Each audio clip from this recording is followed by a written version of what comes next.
કોલકાતામાં મેસ્સીના કાર્યક્રમ પર ગરમાયું રાજકારણ। મેસ્સી સ્ટેડિયમથી જલ્દી રવાના થતા ફેન્સે મચાવી તોડફોડ। ભાજપે કર્યા ટીએમસી સરકાર પર વાર તો મમતા દીદી બોલ્યા, આ ઘટનાથી મને લાગ્યો આઘાત।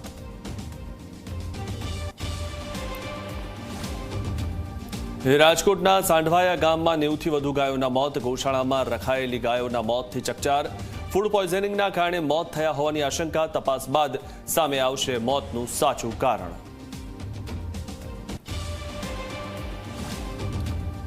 અમદાવાદના સિવિલમાં વાલીઓ બે બાળકોને મૂકીને ફરાર। એક પરિવાર ખેડબ્રહ્માના સલેડી ગામનો રહેવાસી બાળકીને મૂકીને ફરાર, તો એક પરિવાર રાજસ્થાનથી આવ્યો હતો અમદાવાદ, બાળકને મૂકીને રફુ ચક્કર।